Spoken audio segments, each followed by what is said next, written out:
Welcome to learn shorthand typing with Vikas sir. Dainik Jagran newspaper संपादकीय जागरण। हरियाणा में नया नेतृत्व।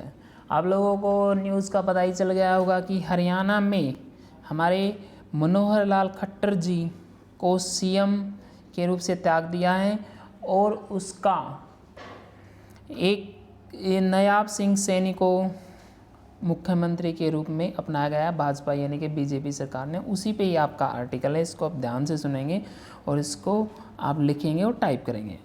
हरियाणा में नया नेतृत्व, ये आपका 90 शब्द पर मिनट की आपकी डिक्टेशन होगी। स्टार्ट।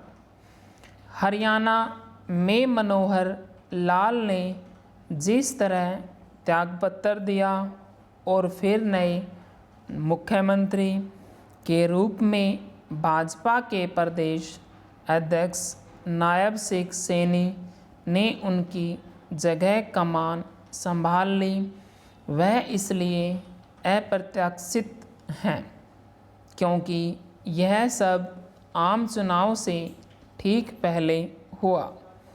नायब सिंह सैनी अन्य पिछड़ा यानी ओबीसी वर्ग से आते हैं। स्पष्ट है कि भाजपा ने जाट राजनीति के गढ़ समझने जाने वाले हरियाणा में इस वर्ग को एक संदेश दिया है। इस संदेश का महत्व इसलिए भी है क्योंकि इन दिनों राहुल गांधी देश भर में यह प्रचारित करने में लगे हुए हैं कि भाजपा ओबीसी की अनदेखी कर रही है। हरियाणा में आनन फानन हुए नेतृत्व परिवर्तन के क्रम में भाजपा ने जिस प्रकार सत्ता में साझीदार जननायक जनता पार्टी यानी जजपा से नाता तोड़ा, उसका कारण केवल यही नहीं दिखता कि 10 विधायकों वाली यह पार्टी लोकसभा चुनाव में 2 सीटें मांग रही थी और भाजपा सभी 10 सीटों पर अपने प्रत्याशी उतारने की तैयारी कर रही थी। इसके पीछे एक अन्य कारण लोकसभा चुनाव के बाद इसी वर्ष के अंत में होने वाले विधानसभा चुनाव में अपनी स्थिति मजबूत करना भी है। यह मानने के पर्याप्त कारण हैं कि भाजपा ऐसे किसी नतीजे पर पहुंच रही थी कि उसमें उसके लिए जजपा के साथ रहकर लोकसभा और फिर विधानसभा चुनाव में अपेक्षित सफलता हासिल करना आसान नहीं होगा। इस नतीजे पर पहुंचने का कारण भाजपा और जजपा के वोट बैंक में सामंजस्य न दिखाना है। इस पर हैरानी नहीं कि कांग्रेस इससे आशंकित है कि सत्ता से बाहर हुई जजपा अब उसके वोट बैंक में सेंध लगा सकती है। भाजपा ने हरियाणा में सुगमता से नेतृत्व परिवर्तन करके अपने राजनीतिक और सामाजिक समीकरणों को दुरुस्त करने का काम किया है।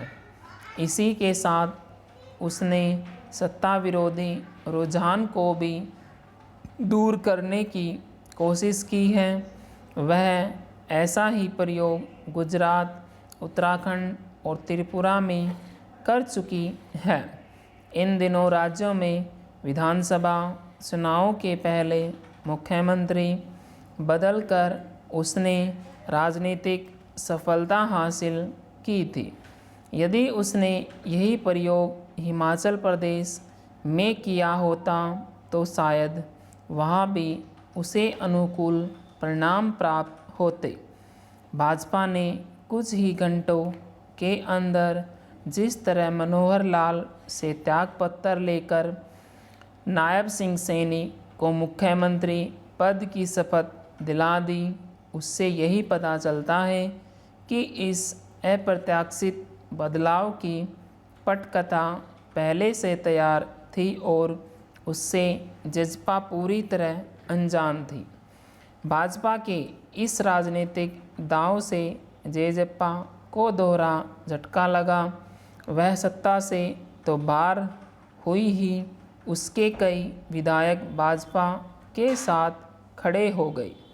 यह देखना शेष है कि क्या उनकी संख्या इतनी है कि वे दल बदल निरोधक कानून से बचे रहे हैं।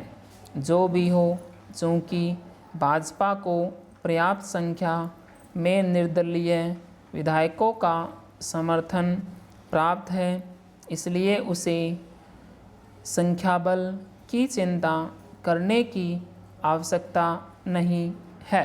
पूर्ण विराम।